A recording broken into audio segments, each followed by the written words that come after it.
Hey guys, I'm Zach Black. I'm an alcoholic. Oh wait, wrong meeting. That's tomorrow, right? Okay, my bad. Okay. Any time after your lecture. Okay. First off, I'd like to thank Lori and Typhon, who's not with us right now, and of course Tessa for her hard work. She does. Okay. I'm not going to bore you too much with a biography about me telling you how cool I am. But it's kind of relevant to my presentation, so I'm just going to give you a brief introduction. I was raised in a Catholic family, not strictly Catholic. I wasn't like the fear of God raining down on my head. But he was like one of those weekend warrior Catholics, like go to church on Easter Sunday and Christmas Mass. And somewhere between the age of 6 and 8, I started to develop what I would call critical thinking skills. I started to question how does this fat Santa Claus fit down a fucking chimney? And I grew up poor. We didn't have a chimney, so all of a sudden I questioned Santa Claus, questioned the Easter Bunny, questioned the Tooth Fairy, and I kind of came to the conclusion that it's all fucking bullshit. And then by the age of about 10, the next conclusion was God.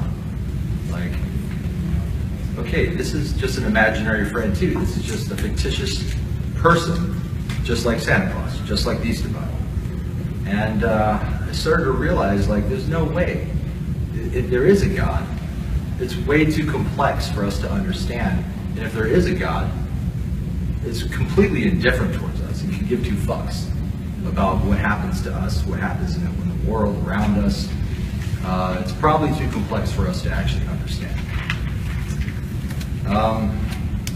I looked into occultism. I started to branch out for myself. So I basically became an agnostic around the age of 10 to 12. I started to look into occultism, look into alternative philosophies and religions.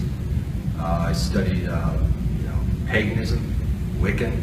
Those are the most common, prevalent ones. Studied that. This is before the internet. So this is when you're at the bookstore, at the corner, taking a book out of the New Age section, reading in the corner. And eventually I came across the Satanic Bible, and it made a lot of sense. I studied some bullshit books like the Necronomicon and Satanism, other books. And when I read the Satanic Bible, it was like looking into a mirror. It was like, this is it. This is me. This is what makes sense. And from there on, it was history. I joined the Church of Satan in 1994 when I was 18, almost 40 now, and was with the Church of Satan until 2010 when I resigned. But Satanism to me was a liberating philosophy. I was studying Nietzsche, studying Rand. I studied Carl Jung, Freud, Wilhelm Reich, a lot of pioneers in their field. With the internet, completely changed Satanism, at least as far as I know. Now, I can't speak for the entire occult community because my knowledge is pretty narrow, laser beam, but it is focused. When the internet came along, it opened up a whole new branch. It was kind of like, back in the old days, some of you are old enough to remember, before Google, before Facebook, before YouTube and all that shit. You actually had to go out and actually read books, So, I was just on the edge of that. What I couldn't afford to pay for, I stole, from bookstores and stuff, to educate myself. But with the internet, now it's like these satanic organizations, everybody seems to be a high priest or something. You have a billion Facebook groups about Satanism, or occultism of some sort, and everybody's high priest or magister or warlock or reverend or whatever, and it's just these used to be titles that were given to you based on your accomplishments and based on the respect that you've earned from other people. Now these are titles that are self-ordained, that anybody can just take forward. And now everybody has a church of this, a church of that, a high priest of this, a high priest of that. So that's kind of a con of the internet era. But the pros to that is this. Like, this would not be here if it wasn't for the internet. The whole networking aspect is great. I mean, this opens a huge door for all of us. You know, it allows us to meet, allows us to communicate, allows us to exchange ideas. But what I've learned with Satanism, I got on the internet in about 2009, created Satanic International Network in 2010, started Satanic International, the organization, in 2014. We have 33 chapters around the world. But what I've learned is, with Satanists specifically, my ideal of what a Satanist was radically changed when I actually started to meet people on the internet. I mean, what I think of Satanist is not, a lot of these Satanists have like no honor, no sense of pride, no sense of loyalty, no integrity. I mean, I can tell you this, that people think like, oh, your biggest enemy would be Christians, Muslims, Jews. Actually, in my experience, the biggest enemy was other so-called Satanists that will stab you in the fucking back, that have no honor, no integrity. And if we are to consider ourselves as Satanists, as to be part of the elite, we should hold ourselves to a higher standard. We should hold ourselves to a standard of integrity, a higher standard than the herd. We need to set an example. We need to be the ones to hold the old lady's hand and walk her across the street. People would say, well, that's not fucking satanic. And that brings me to another point. A lot of these fucking people, it's like a lot of these people that call themselves Satanists, they call themselves Satanists because they think that gives them an excuse to have no moral ethics, no ethics, no value, no integrity. It's like, oh, I'm a Satanist, I can do whatever the fuck I want, fuck you. And that's a shame. That's a shame, because that's not what we represent. We should be, as the late Anton LaVey said, the alien elite. And he meant that for a reason. We should hold ourselves to a higher standard. We should hold ourselves above the rest. The Ubermensch, the Superman, as Nietzsche would put it. That's what we should be. And we got to find that strength from within. We should have a feeling of kinship, of brotherhood and sisterhood amongst our peers, amongst others.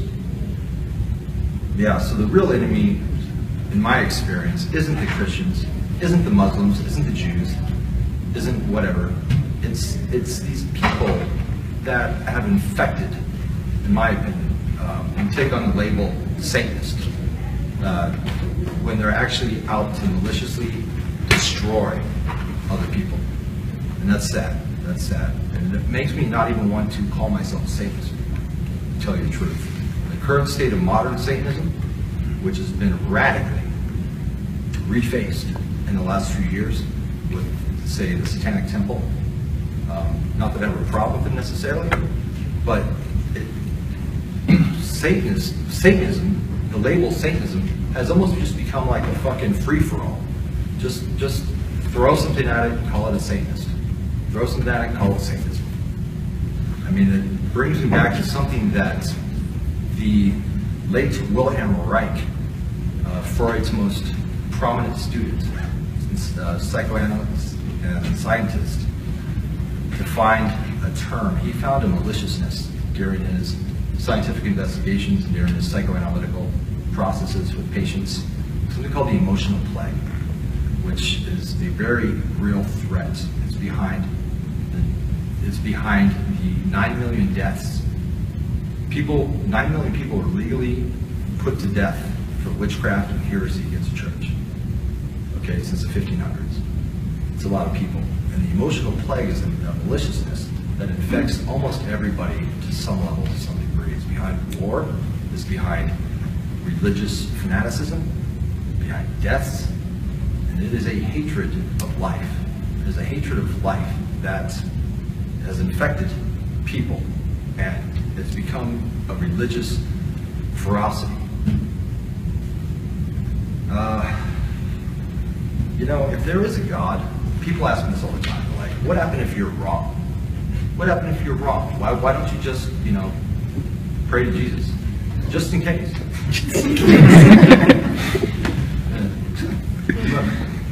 My response to that is, okay, if there is a God, is it possible? Sure, it's possible. In fact, I think anybody that speaks in absolutes, whether you're an atheist, whether you're a fanatical Christian, anybody that speaks in absolute is kind of, in my opinion, is kind of foolish. Because none of us know for certain what is there and what is not there. None of us know how we got here, or where we're going, or what the purpose of life is. I think the purpose of life is just to live, to experience life, to enjoy what we can from this life, because there may not be another. But if there is a God, which is possible, I don't think that we have the intelligence to actually comprehend and understand what God is. I mean, we've only been out of the jungle for 30,000 years. So, but all of a sudden, you know, we're supposed to understand the mysteries of the universe. If there is a God, I don't think that we have the mental capacity to actually understand what that is. You know, and it's weird. It's like, we've come so far. 500 years, well, we thought the world was flat. 1,000 years ago, we thought everything revolved around the Earth. Now we're putting satellites on meteors that are flying at 30,000 miles an hour. Like, you know, but, so we've come so far. We have computers, we have the internet, we have all this technology, right? Just in the last 100, 200 years, we've come so far. But yet, spiritually, we're fucking caving. We're believing in mythologies, most people, that go back from thousands of years. And it's like, what stopped us? Like, why have not we evolved spiritually? I don't understand that. It's a mystery. We're still in the dark ages spiritually. We're archaic. And that's it. And I've got this. Time allows. Good on time? I think we are. I wanted to read you something that I wrote. This is a foreword to a book. I didn't write the book. I just wrote the book. This is called The Need to Believe. This is something that I wrote. This is about man's inherent need to believe something greater than himself.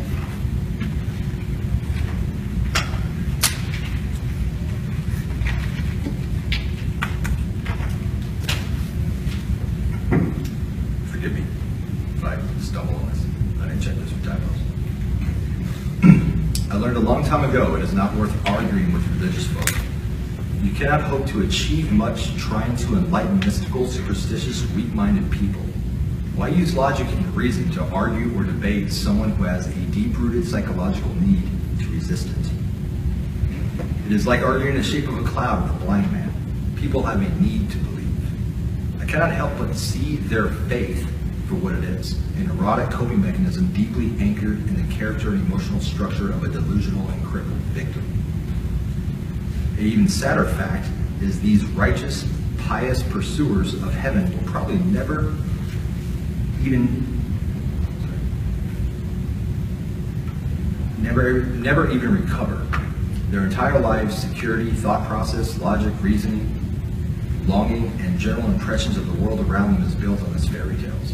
These very people push into the trusting and delicate minds of their children their very own fears and delusion.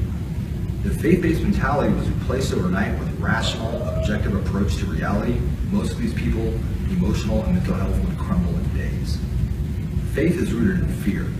The fear of the unknown, the unpredictable, and most of all, the fear of living a life free of their conflicting neurotic mechanisms that they now are entirely dependent on as a permanent coping mechanism, a delicate house of cards to represent guilt, rage, fear, lust, etc. If you doubt that this is the fear of losing control and letting go that fuels religious fever and devotion, consider this question. Why would organized religion launch crusades to exterminate entire cultures, populations, and races? They claim that they are doing God's work by ridding the world of savages, heathens, perverse and deviant people. It was too much for the holy to see free and unrestrained, happy people half naked, not ashamed of their own passions. These primitive godless, free-loving people threatened to expose the fear and inherent irrational contradictions that their culture, religion, and faith rests and depend upon. It was necessary to rid the world of people who remind themselves of what it is to truly be alive. They gave up the one thing they claimed they value above anything else, the only thing they hoped to reunite in some mystical, intangible, everlasting bliss with their Lord, their very essence, their soul. It was necessary to burn countless thousands of women alive simply because they remind them of these miserable, impotent men that they themselves once felt alive in their groins. And what could be more murderously provocative than to arouse the last bit of lust in some of these miserable, resigned, hateful shell of a man who longs for death? The righteous and holy will always attempt to remove and exterminate others who think differently and do not reinforce their delusions. Even others that are equally crippled, holy men of a different cloth. After all, what if the other religions is right? There was no clause for that in their gospels. So, if they are right, that would make you wrong. And a cloud of anxiety and horror will surely await. There is no other reason and explanation to make light of how even intelligent, educated, worldly, and presumably logic, well-adjusted people could ignore scientific, proven facts that are in sharp contradiction to their faith. Even scientists themselves are still spending their entire lives trying to prove evolution is false, that carbon dating and the known age of the universe around us is grossly inaccurate. In the opposition of all evidence and reason, they are still willing not to let go of their delusions. They cannot. It is simply something they are incapable of doing. It would mean an end to the fictitious they have grown dependent upon to cope and function. The dissolving of the very deep emotional layers of repression and rigidity they have spent a lifetime building. Not to mention, for the first time in their lives, they are unsure of what lies beyond. If a man of average intelligence reviews the idea of God with a rational, objective approach, he will come to one conclusion. God is possible, but highly unlikely. And one more agnostic is born. God is nothing but an imaginary friend for adults. The universal need to believe should be looked at as a mass-induced psychosis. A protective mechanism early man evolved after the horrors, unnecessarily uncertainty, and isolation he must have felt leaving the comfort of the jungle, the open fields, towards the end. So, pretty much wraps up my presentation.